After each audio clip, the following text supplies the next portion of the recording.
Peut-on avoir des relations sexuelles pendant les fiançailles? Je bénis le Seigneur pour cette nouvelle audio et que la grâce et la paix soient données à tous les élus de Dieu dans tous les quatre coins du monde.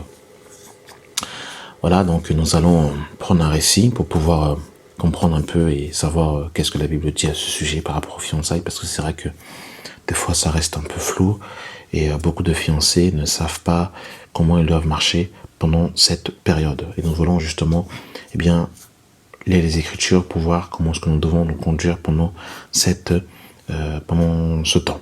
Voilà. Nous sommes dans Matthieu chapitre 1 à partir du verset 18. Voici de quelle manière arriva la naissance de Jésus. Marie, sa mère, ayant été fiancée à Joseph. Donc ici nous voyons que Marie était fiancée à Joseph. Donc vous allez voir que chez les Hébreux, les fiançailles sont très importants.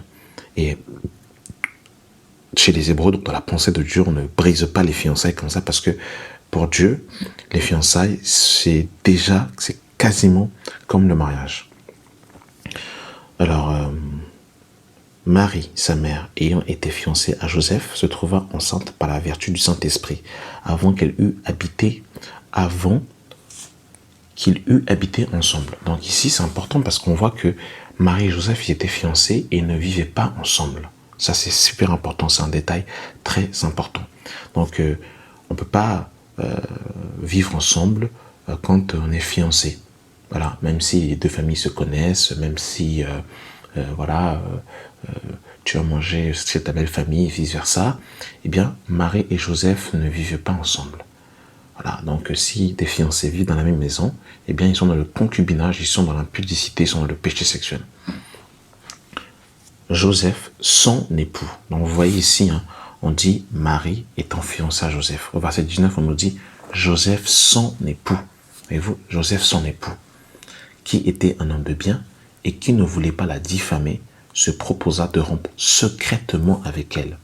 Alors pourquoi est-ce qu'il voulait rompre secrètement avec elle? Parce que selon la parole, selon la Torah, eh bien, si une femme venait à tromper son mari, eh bien, cette dernière devait être lapidée.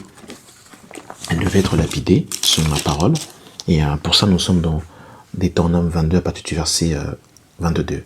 Si l'on trouve un homme couché avec une femme mariée, ils mourront tous deux. L'homme qui a couché avec la femme, l'homme qui a couché avec la femme et la femme aussi, tu ôteras ainsi le mal au milieu de toi. Voilà. Et c'est pareil, un verset 23 nous dit, si une jeune fille vierge est fiancée et qu'un homme l'a rencontrée dans la ville et couche avec elle, vous les amènerez tous deux à la porte de la ville, vous les lapiderez et ils mourront. Donc, sur la parole, eh bien, Marie ici, si bien évidemment elle l'avait trompé avec un autre homme, eh bien, Marie devait être lapidée. C'est pour ça que Joseph, eh bien, va rompre secrètement avec elle. Joseph, son époux, donc Joseph était son époux, qui était un homme de bien et qui ne voulait pas la diffamer, se proposa de rompre secrètement avec elle. Comme il y pensait, voici un ange du Seigneur lui apparut en songe et dit, Joseph, fils de David, ne crains point de prendre avec toi Marie, ta femme. Marie, ta femme. Donc voyez-vous, les trois états que nous avons, au verset 18, on a l'état de fiancé, au verset 19, on a l'état d'époux, et au verset 20, on a l'état de mari, de femme. Voilà. Comme il y pensait, voici un ange du Seigneur lui a apparu en disant, et dit, Joseph, fils de David, ne crains pas de prendre avec toi Marie ta femme, car l'enfant qu'elle a conçu vient du Saint-Esprit. Elle enfantera un fils et tu lui donneras le nom de Jésus. C'est lui qui sauvera son peuple de ses péchés. Tout cela arriva afin que s'accomplisse ce que le Seigneur avait annoncé par le prophète. Voici, la Vierge sera enceinte, elle enfantera un fils et on lui donnera le nom d'Emmanuel qui signifie Dieu avec nous. Joseph, s'étant réveillé, fit ce que l'ange du Seigneur lui avait ordonné et il prit sa femme avec lui.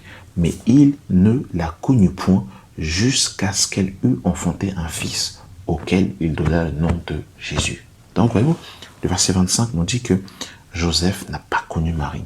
Donc, il n'y avait pas de relation sexuelle entre Joseph et Marie. Et dernier passage pour... voilà, on va terminer cet audio par Cantique des Cantiques, bien aimé dans le Seigneur. Voilà. Que Dieu soit béni pour sa parole. Donc, Cantique des Cantiques, chapitre 4, à partir du verset 12, on nous dit « Tu es un jardin fermé, ma sœur, ma fiancée, une source fermée, une fontaine scellée. » Là, il est question de la virginité, bien aimé dans le Seigneur. Donc, pendant l'étape des fiançailles, eh bien, il n'y a pas de relation sexuelle entre l'homme et la femme. Ils doivent se garder, ils doivent se conserver purs, et ils doivent se garder eh bien, jusqu'au temps voilà, jusqu'au temps du mariage, voilà, tout simplement. Donc, pas de caresses, pas de bisous, parce que ces choses ramènent forcément, vont découler, eh bien, sur... vous savez, on ne peut pas se dire, je fais juste un bisou, c'est pas possible, on ne fait pas juste un bisou. Vous savez, la chair, quand vous lui donnez un peu, et bien après, elle prend tout. Ça va être un bisou, après deux, après on va mettre la langue, après on va se caresser, après on va se tripoter, et puis on voudra aller de plus en plus loin et repousser les limites jusqu'à ce que, eh bien, on finisse par tomber dans le péché sexuel. Voilà. Donc c'était un court audio, mais j'ai vraiment voulu, voilà, exhorter les fiancés. Voilà, que Jésus vous garde dans ce moment et que la grâce et la paix et la puissance du Saint-Esprit vous accompagnent au nom de Jésus. Amen.